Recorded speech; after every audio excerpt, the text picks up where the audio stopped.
I have really enjoyed running this podcast, mostly because I really enjoy the people that I meet. And Dave is a really good example of phenomenal people that you meet when you're doing something like this.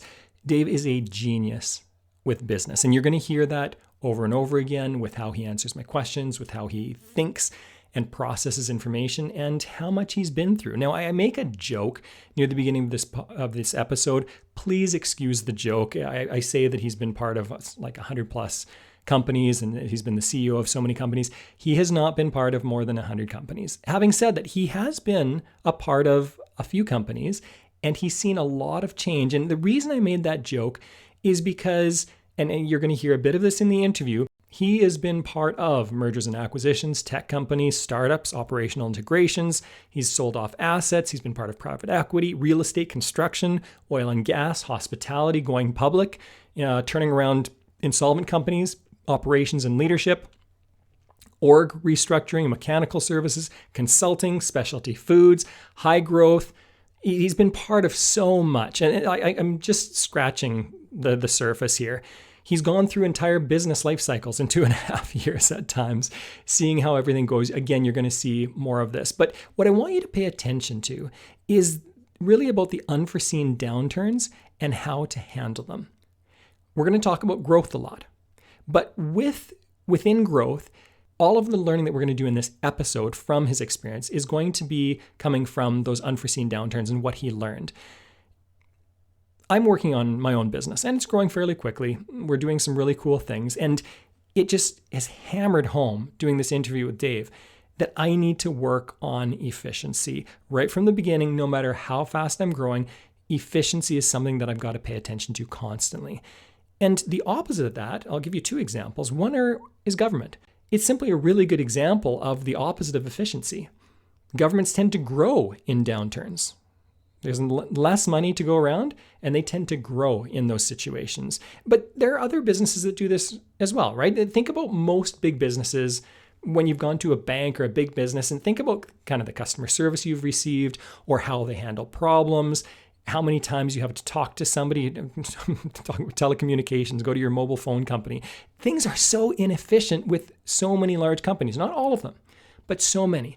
And here's what I want you to pay attention to in this episode. How does Dave handle inefficiencies in relation to growth? And what do inefficiencies and growth have in common? How do they work together? If you work on one, how much does it make a difference to the other? What do you need to be careful with? Because if you want to grow, if you are growing, if you have grown, you are going to learn something from this episode. You are in for a treat. Enjoy.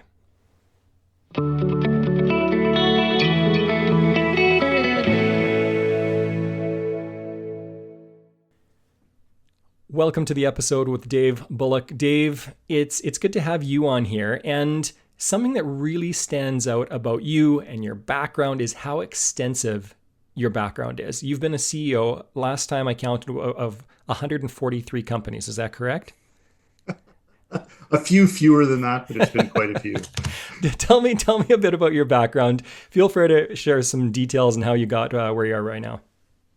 Yeah, it's funny trying to reflect on the past, 20 plus years of my career. So, I'll probably just go right back to the beginning. So, graduated university in late 1999. And, that time point is important because, I had the pleasure to start my career in the technology space. And, for those that remember those days, that was about almost the height of the tech boom. So it was a small publicly traded information security business.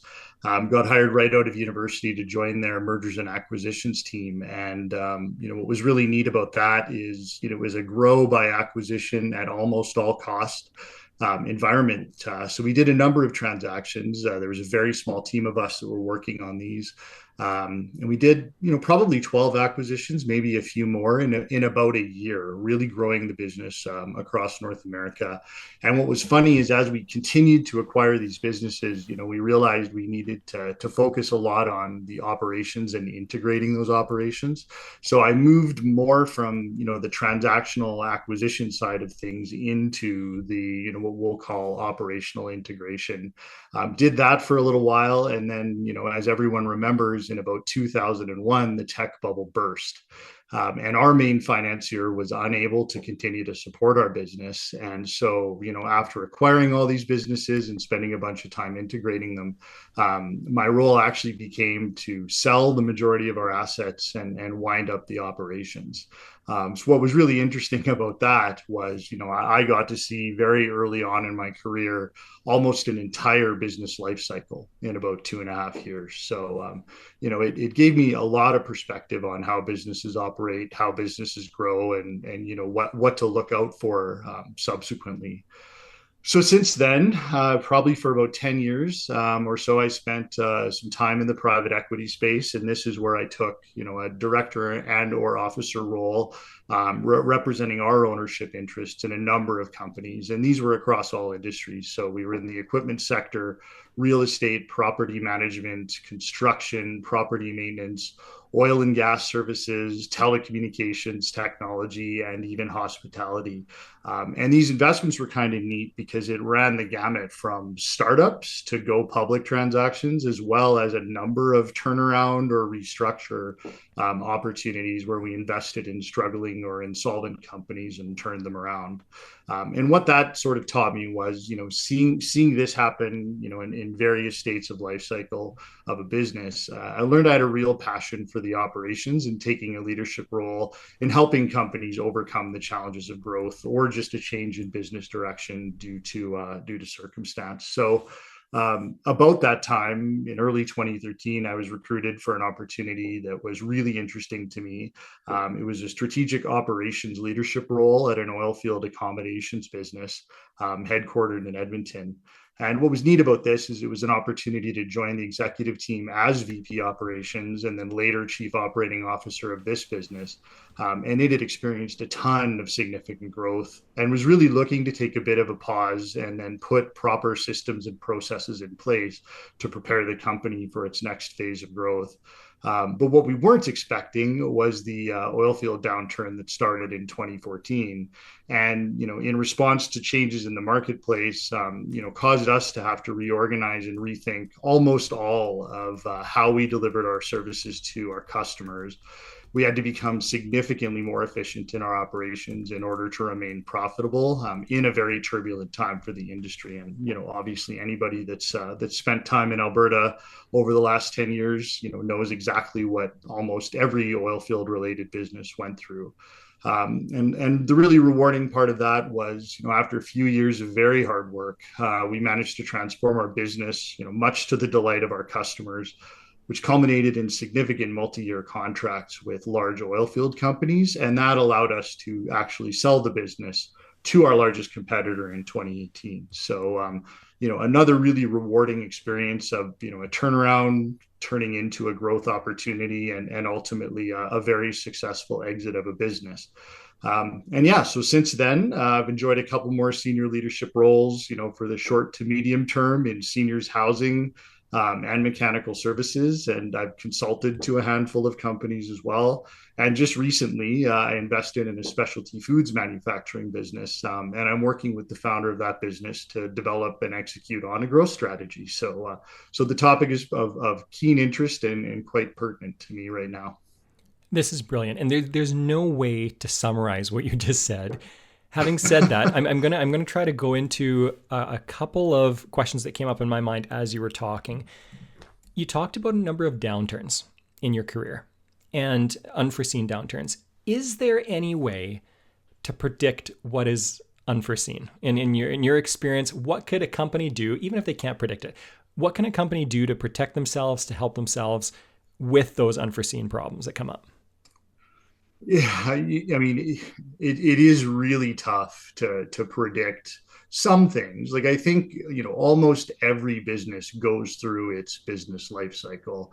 And the successful ones are the ones that are, able to quickly adapt to changes in their business circumstance. So, predict, I would say not so much, but at least, be aware and prepare for those things. And there's a number of ways you can do that. I think it starts with the right kind of business organizational structure.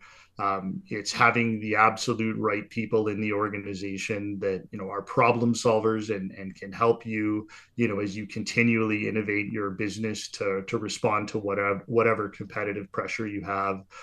Capital is an important one, right? If you're experiencing a slowdown, or if you're experiencing growth, or you need to make changes to your business, you need to have access to capital. And often businesses that don't pay enough attention to making sure they have access to capital are the ones that suffer the most when there's an unexpected circumstance. Those are the things I've kind of learned over my career that I think, allow a business to, when an unforeseen circumstance presents itself, to at least be able to take a step back, recognize what's happening, and make some good business plans to overcome the situation. In some of the past interviews I've had with people, we've talked about strat planning and how important that is to business strategy as we try to think forward, and we go, what do we need to fix as we are reaching new heights, as we are growing, as we're doing things. And I'm going to be asking you a lot of questions about growth in a minute here. With that in mind of trying to foresee the future, something you said was you have to have the right people in place that can adapt, that can problem solve, that can troubleshoot, that can think through areas. I mean, you've been in a lot of different companies now, and you've seen success with your companies.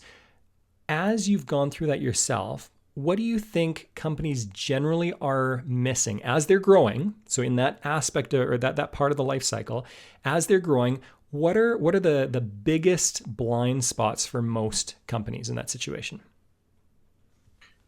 One of the key mistakes I've seen a lot of organizations make is not paying attention, or enough attention, to the top line of leadership in an organization. You're relying on individuals to kind of be your strategic visionaries and your shepherds to the future, and you need to make sure that you well define those roles and you find the right people, which isn't always just having the education or the business experience. It's also having the right kind of personality or right kind of psychometric match for the position. I was introduced to I've used a variety of psychometric tools throughout my career, and traits is one that I've used since I was introduced to it in 2013. Because what's really interesting about these types of tools is you can take a job description and you can develop a personality for the role, and then you can find folks who fit into that role, personality wise, skills wise, experience wise, and education wise. And having a very strong match there, particularly at the senior levels, allows you to manage the changes of your business as it grows.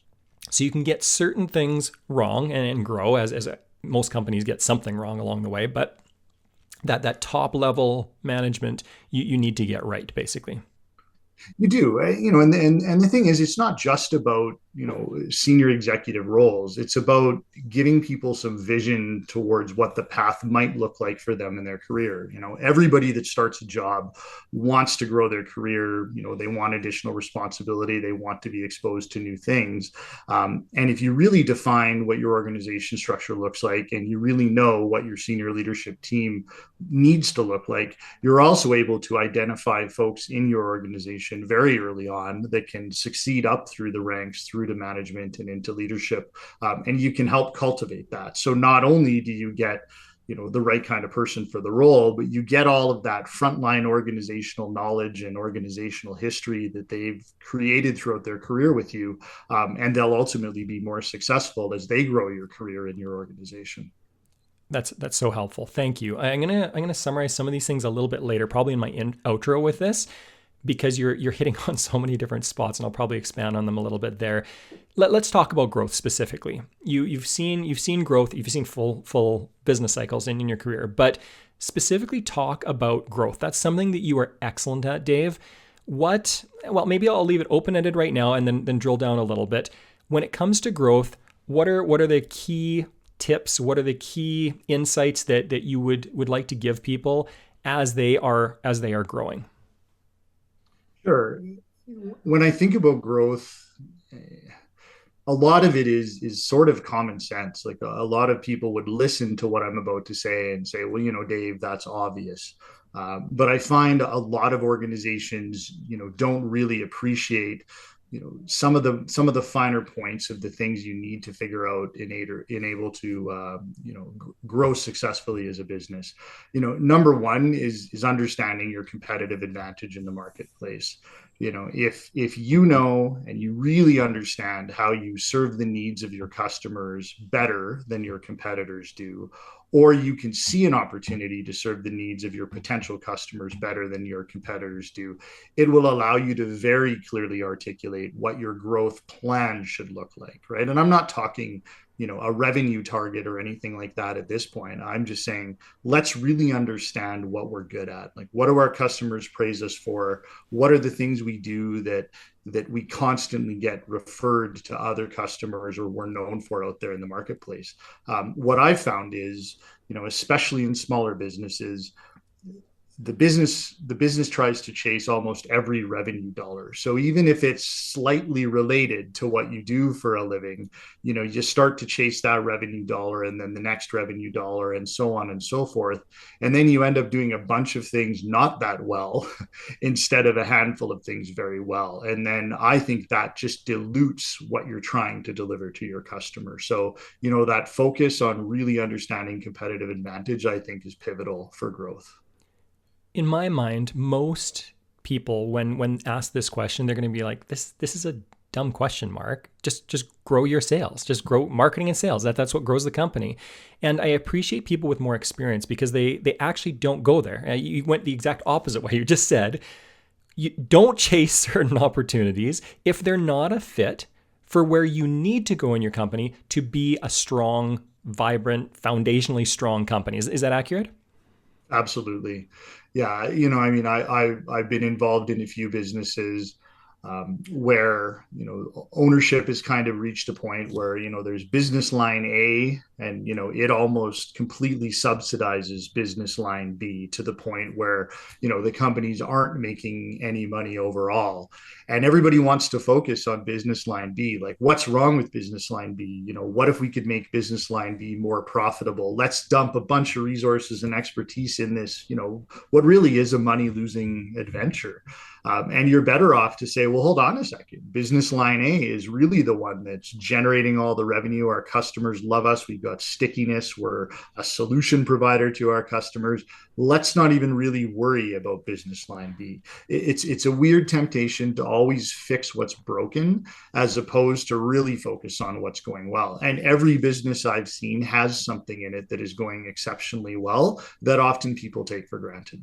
Makes sense. And it also makes sense that we typically focus on what's weak. We are taught this from all media when we're young. Like, everything is like, let's make sure that we are strengthening our weaknesses. And it's the exact opposite of what we need to do as individuals in a company as well as a company. And we talk about all this all the time, right? With Concord is, hey, don't focus on the weaknesses, focus on the strengths, double down on the strengths. That's where we're going to see the best opportunities in the future. Okay, so as you're growing, you've identified, a company's identified where they are strong and where they want to go, where they're offering the most value to their customers and their client base. What's the next step for growth strategy?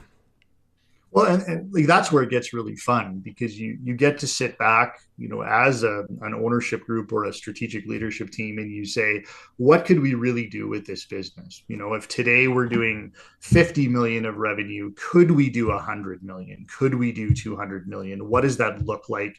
Where could we deliver these services? Is it in Alberta? Is it in Canada, North America, globally? Like, you get to start having fun with the actual growth prospect because you're able to set some intelligent targets, from a revenue standpoint, a number of customers standpoint, however you define the ultimate, of success in your business. And then you can start reverse engineering how you get there. So, the key next step is actually sitting down and taking, what it is you do well and turning that into a bit of a growths and objective strategy, or a strategic plan, right? It's saying, hey, we really want to do this level of revenue in these regional areas. We want to work work, with these types of customers and deliver these types of services really well going forward. And you set yourself, an attainable but not too far off into the future timeline. I've always found, no fewer than 3 years and probably no more than 5 for a good strategic plan. So then you've at least got your vision, right? And numerous times Concord has helped, us put the finer points of that together. And then when everybody in the room understands what it is that you've collectively decided you're going to achieve, you can start developing plans on how to do that. And that's where everybody gets to play to their strengths. When you've gone through this process, Dave, does anyone kind of freak out on the leadership team and go, what are we doing? How do you help people? Well, I'll ask 2 questions. One, does that happen? And secondly, if it happens, what do you do about it? It does. And I mean, self-admittedly, the very first time, I sat down for a formal strategic planning session, I was a bit skeptical because you've got so many things happening on a day-to-day basis that require your attention as a leader.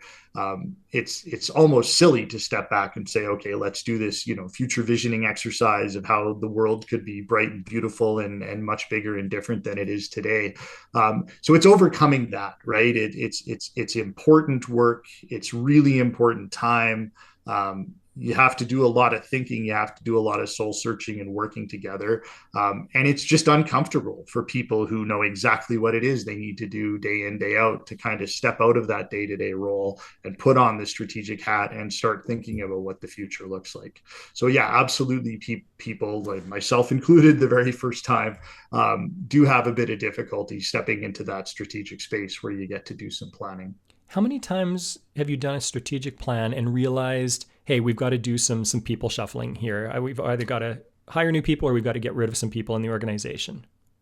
Almost every time. But I wouldn't necessarily just say it's about existing folks, that need to go. It's more about, you've defined your strategy, you know where you want to go, you've got an idea of what the role looks like and what kind of skill and expertise in person you need. It's about filling that box, and that could be filled by bringing someone in externally, right, like recruiting a new hire, or finding the individuals in your organization to kind of succeed into those roles as time goes on. And yes, inevitably there are folks who are in roles that just is not a fit. But my view on that is there's always opportunities to move them laterally in an organization. And ultimately, when folks move on from an organization because there's a lack of fit, they often find something much better elsewhere anyways. So it usually ends as a pretty good news story for both the organization and the individual.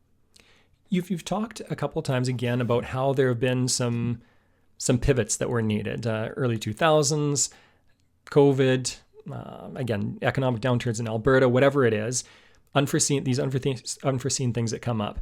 I'm wondering, in those, if you're in the middle of a strat plan and you hit one of those, what do you do there? Do you call another strat plan? Do you call an emergency? Like what is your strategy in that moment when you see things kind of turning sideways or going pear-shaped? I think you just have to make some corrections to your plan, right? If you have a really well defined competitive advantage, you know what it is you should be doing, you really understand your customers and that you're providing a level of service they're looking for.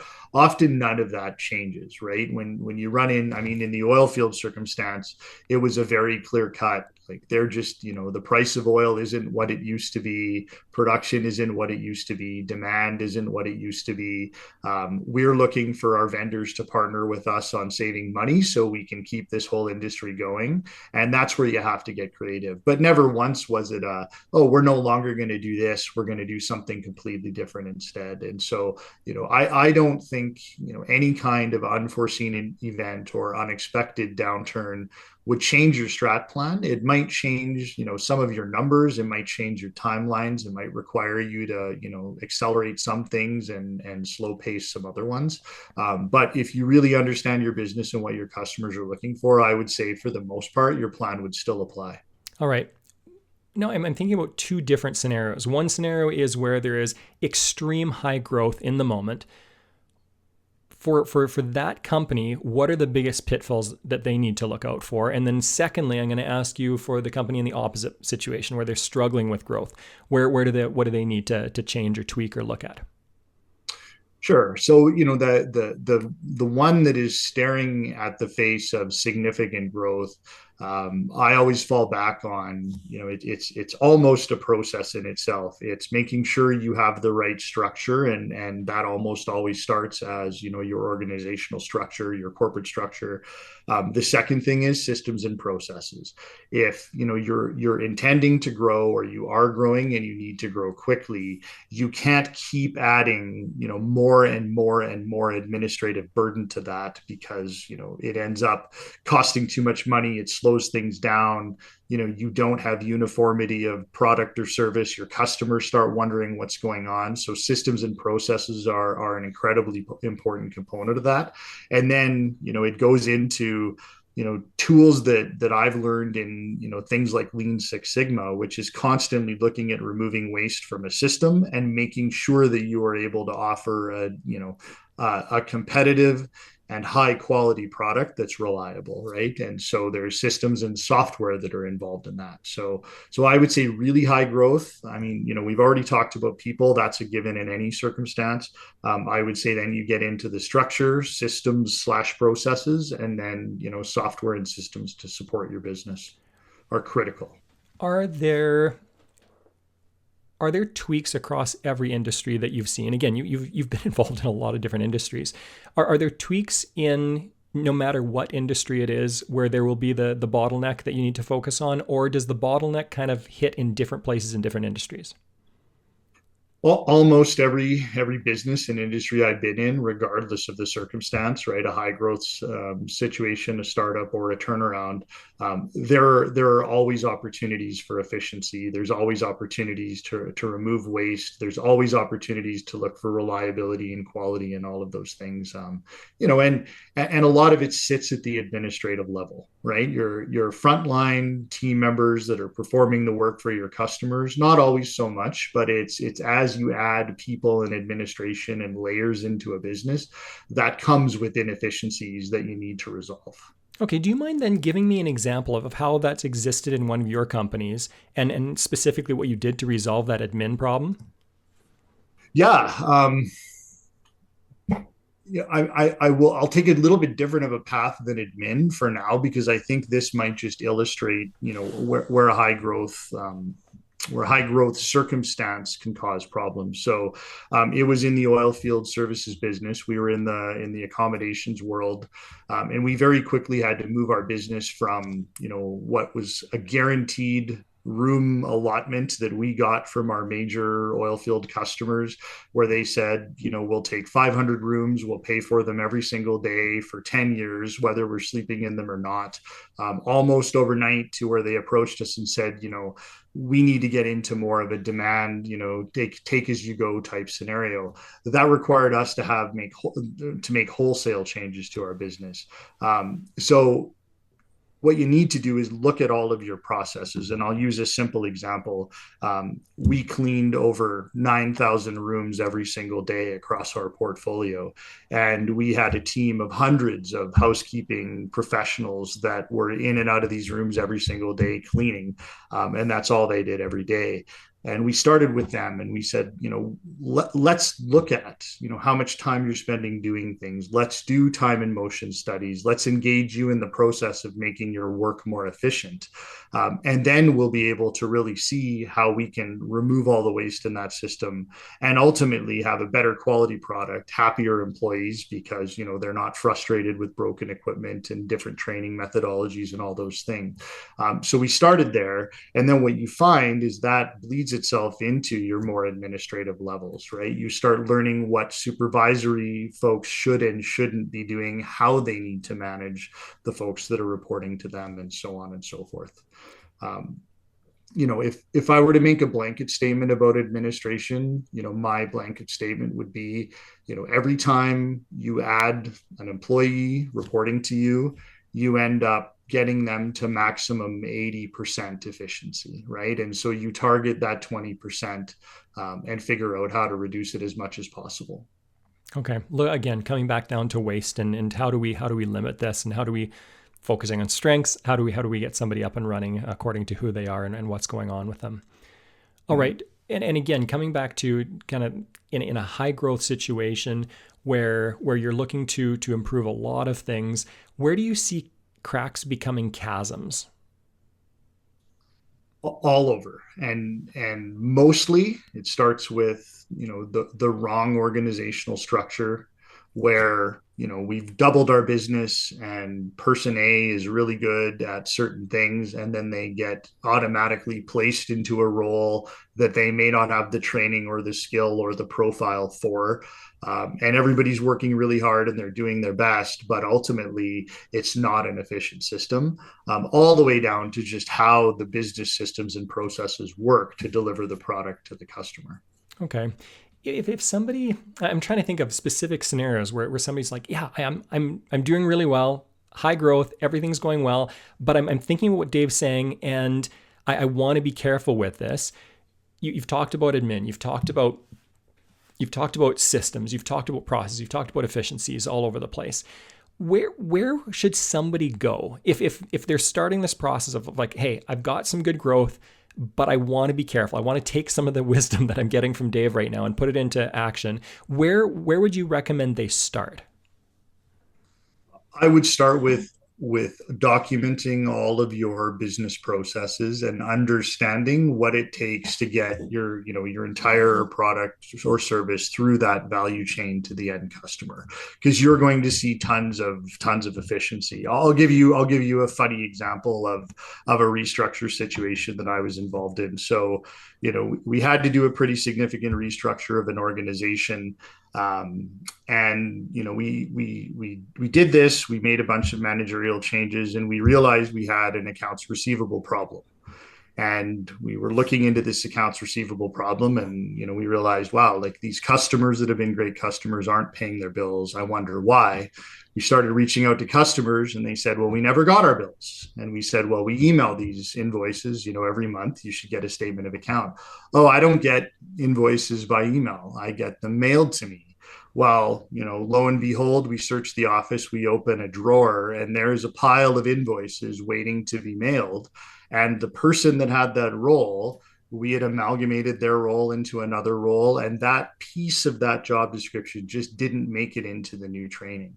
So if we understood what that process was when we made our changes to the organization, or when we added new people, we would have been able to finish off that process and make sure it still got handled to the end of the customer. And it's a silly example, but it happens in every single role, in every single organization, right? When you start to grow and you don't really understand your processes, you start to make mistakes and things start to get dropped.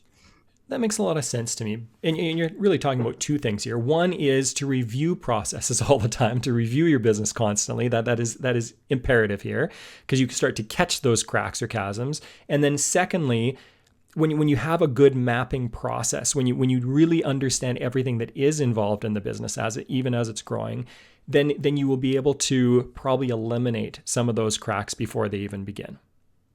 Absolutely. Well, and it helps you define everything. It helps you define job descriptions. It helps you build proper roles and responsibilities. It helps you figure out what folks you need to fill those roles and execute on those responsibilities. And it goes all the way up to your senior leadership, right? You want everybody spending their time doing productive work, right? Productive work that benefits the customer and benefits the business. That makes sense. Again, I'm trying to think about how to verbalize this question, Dave.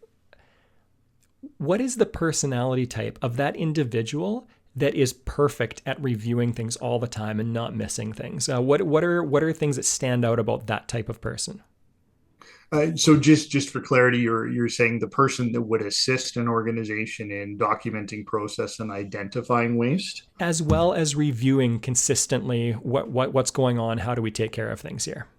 Yeah, somebody that's got the mindset of a process analyst, an engineering type background, folks who naturally think about systems and how systems function together, are very talented at that, because they can see the end to end process, they can write it out, they can explain it in a way that business people will understand, and then they can start picking at like, oh, well, there's a bottleneck here, right? Like, why does this bottleneck exist? Is there something else we could do? Do we need a new role? Is there another person in the org structure that we need for this?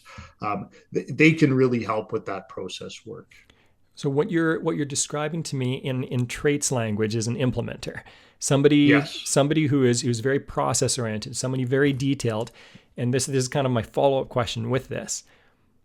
Where do they fit in an organization? So, because those implementers tend to be fantastic, not right at the top, because they can slow processes down a little bit, because they're going to get it right rather than fast. Mm-hmm. And that's excellent. I mean, it's not a negative, that's a positive.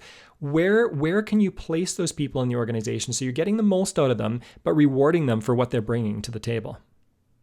Yeah, and I've seen it work out successfully in a couple of ways. I would say typically, in a typical operating business, those folks would need to be a direct report to whatever senior executive is ultimately accountable for the operations of the business. So your VP operations, your COO, because they need to be able to work with that strategic leadership individual and understand, okay, like I need to organize my work and I need to make sure that I do these things to facilitate the strategic plan and the business plan.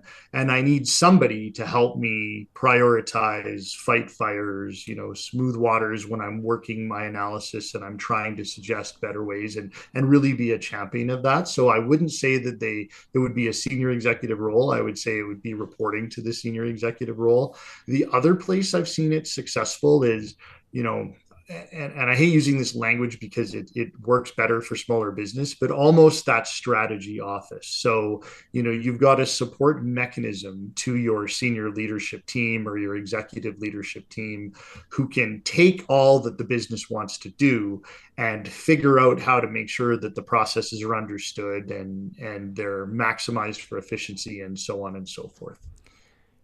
You've mentioned org redesigns a couple of times here. And I'm trying to, again, you've talked about how we need to process it well, make sure that we're not missing a whole bunch of processes as we are redesigning. What are some other problems that develop, or some maybe lessons or tips you've learned along the way as you've gone through org redesigns? Yeah, I think outside help is always best when you're doing a restructure. People tend to say, well, I know my business, I know I need this VP role here and this operational role there. But bringing in outside help, folks who do this for a living, not only do they're detached from your business, so they're able to ask the right questions, they're able to kind of coach you through coming up with an org design that'll work for you, but they also have exposure to hundreds of other businesses that have gone through the exact same situation. And so often, they can see a senior leadership team, struggling on a reorg, and they can say, well, let me give you a couple of examples, or concepts of how this has worked in the past. Do you think these apply to you? So, I would say that external observer, if you can afford it and if you're able to find the right person to help you, is incredibly valuable. It always has been for me. Just like, when I join an organization, the first thing I do is spend a lot of time in one-on-one meetings or interviews or phone calls with people at every single level of the organization, before I'm assimilated into the business and I start to become the business. It allows me a few weeks of being an outsider where I can ask those questions without any organizational knowledge. And I've always found that valuable because it just gives you perspective that people who have been in a business for 10, 15 years may not have. Yeah, outside perspective. I mean, this has changed entire fields in science when somebody comes from the outside and has a fresh view for that. So I agree with that. That is valuable. When it comes to that org redesign, you're doing the strat planning. You've got this new 3 to 5 year plan. You're maybe redesigning some of the org structure. How do you communicate best what is happening and how to get buy-in along down the line as you implement these changes? It's got to be full disclosure. right? You cannot do an org structure redesign in a vacuum. It can't just be the top two folks of the organization or three folks of the organization, because it's such a sensitive thing. Often companies don't really know how to engage their next level down of leadership and so on and so forth. And some of the best practices I've seen, Concord does this. It starts with the interviews. It starts by identifying, at the frontline leadership level or even the frontline employee level, what's going well in the business, what's not going well, what are our barriers to success, so on and so forth. You're gathering that intelligence. As you're gathering that intelligence, you're involving everybody in your organization in what you're about to do. So, you need to say, hey, remember we asked you those questions 6 months ago. Well, here's why. This is what we're working on. This is where we're going. What do you think? And if you do it well, and it's typical change management. If you do it well, you've got the buy-in of an entire organization behind you who wants to help you deliver this restructure, as opposed to 3 or 4 people who are 6 levels away from the frontline team member or customer trying to jam a bunch of changes through. Like, I've rarely seen it successful other than in extreme circumstances, right, where that has worked. Perfect. I'm going to ask you an odd question here. And that is, if you were me, sitting in my position, you've got Dave in front of you with all this experience, what else should I be asking about growth strategies that I'm missing, or maybe that we haven't talked about? So 2 things come to mind. I already sort of touched on this earlier. One of the big ones is capital, right? People generally don't think about how much capital a business growth strategy consumes. If you think about it, it requires hiring people, hiring consultants, buying new assets, more capital equipment, new faster machinery, automation systems, working capital. Like, all of those things require an investment before you start to see a return from them.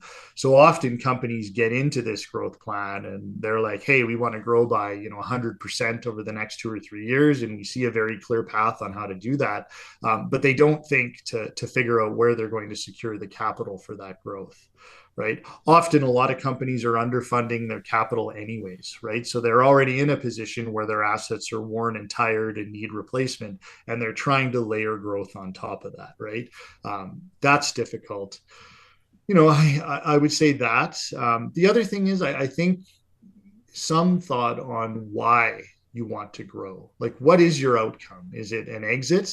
Do you want to sell your business? Do you want to grow it to a point where you can get a succession plan in place? Do you want to go public? Do you want to merge with other businesses and become a national player or a global player or what have you? You should think about what that outcome looks like, because 3 to 5 years is also a good time horizon for understanding what the next, outcome for the business looks like, whether it be sale, go public, any type of investment. I think it's always good to think about, why is it that we're growing? What is it that the stakeholders are looking for in this business from a growth strategy? And I think if you've considered that and you've considered capital, you're going to be further ahead than a lot of folks who have a growth plan in front of them. Every time I think about capital, I think about Warren Buffett, and the numbers that are thrown out about how much capital he has just sitting aside, ready to be deployed at any given time, are astronomical. I'm sure they're numbers that are reasonable for the size of his business, but for me, I go, wow, like it just gives me a different perspective on what I need to be prepared for and how people who are successful in business are thinking about having that reserve capital. And even if you don't have it as reserve capital, there's other sources for it, right? You can seek private investment, you can seek partners, there's leasing companies when it comes to assets, there's banks. I mean, there's all kinds of alternative lenders out there, even in the private equity space. Like, there's a real appetite, and there's lots of capital looking for good, solid, profitable, growth-oriented businesses there. Owners don't have to shoulder that burden on their own. And that again, that makes so much sense to be creative with that and to think outside of the box with it. All right, Dave. And open-minded, right? Yeah, and absolutely. To, what you might need to be giving up or what you might need to consider in exchange for getting the capital to facilitate a growth strategy. One of my favorite aspects of this job of running the podcast interviews is that I get to go back, and as I'm editing these things, I listen to them 2, 3, 4 times sometimes. I'm guessing that for this interview specifically, Dave, I have to listen to it 2, 3, or 4 times because I want to get my head straight. And you've given so many aspects to think about for myself and my own business, but I'm positive this for other businesses as well, that I'm going to try to listen to this a few times, make sure that I've got my head screwed on straight and understanding it correctly so that I can have a good outro for everyone. I appreciate this. Thank you so much for your time. Thank you for the energy. My pleasure. Thank you for all the tidbits. It's been a lot of fun. Yeah, this is brilliant.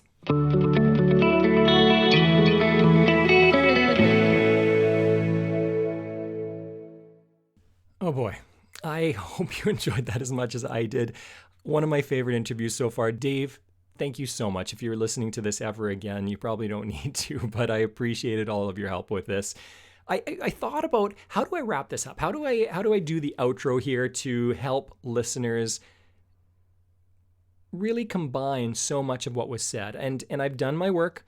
I have listened to this a number of times, and I created a summary. I actually created a few summaries. I started off going, okay, so how do you handle unforeseen difficulties in business? You start with the right org design and the right people in places, have access to capital, and build a great business plan. And then I thought, that doesn't do justice to everything that Dave was sharing. So this is what I'm going to do. I'm going to share what I picked up on 13 essential tips. You can put them in whatever order you want as to what will help you create a high growth business. If you're in the middle of a high growth business, manage it properly so that you are not experiencing that next downturn that completely demolishes your business.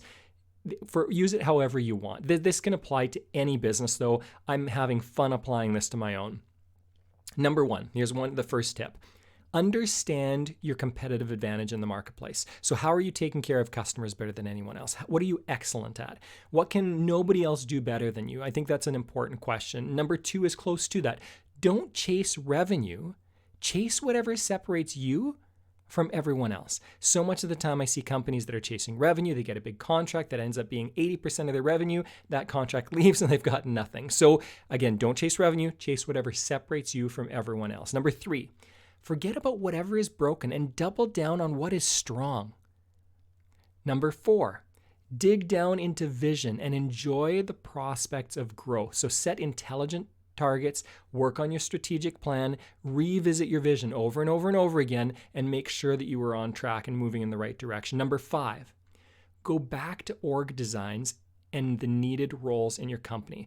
You are going to be consistently hiring and firing, both internally hiring and externally hiring. Those are all good things. They're all useful and important for a company. So much of the time, companies get stuck because they say, this person has been so good in their role. How do I continue to keep them in this role? Instead of saying, you know what, the company's changing, and this person might be really good in a different role. It'll be better for them as well as for our business, but it'll be better for them as well. Number 6, continue to tweak systems and processes. Be relentless in tweaking your systems and processes. Number 7, and this was interesting, Dave said that admin is where efficiency will tail off over time and it'll hurt growth.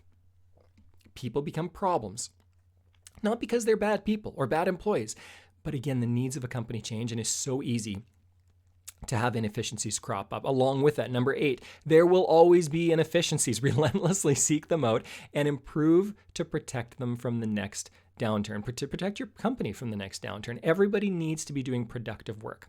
Number 9, the natural systems analyst is ideal for helping in finding inefficiencies. Now, who is the natural systems analyst? What are the traits for this role? And this may be homework. I might give you this as homework. Think about what are the ideal traits for this person, this natural systems analyst who can figure out the inefficiencies.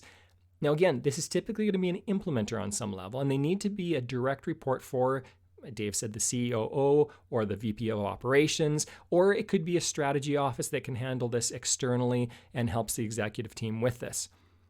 Number 10 goes along with number 9, and that is outside help is essential for restructuring or org redesigns.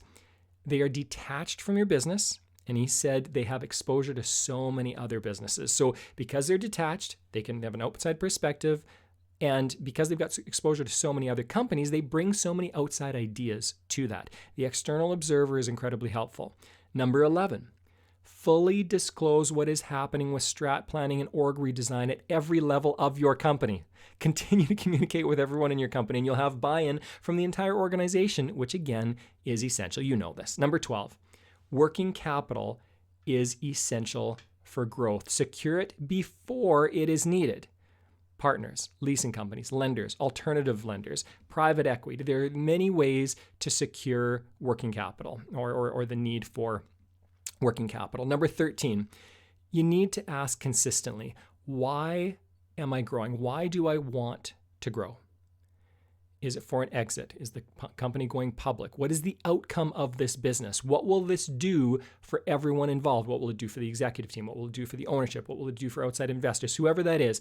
What will it do for employees long term?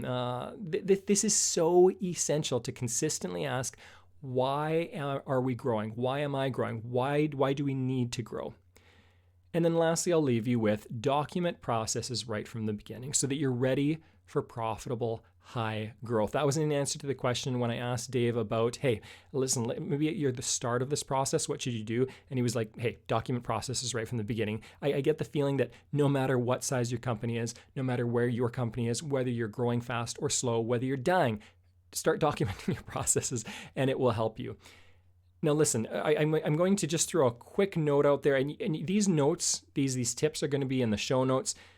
One thing that I'm going to throw out there is, I don't know if you use RSS feeds, but if you don't, RSS feeds are a way to help your browser pop up when there is a new traits podcast or when there are other websites that are giving you information. And I highly encourage you, if you say, you know what, there are some really good interviews, I need this for my own business, pop onto the RSS feed and figure out how to do this. I will include some instructions and some links for that.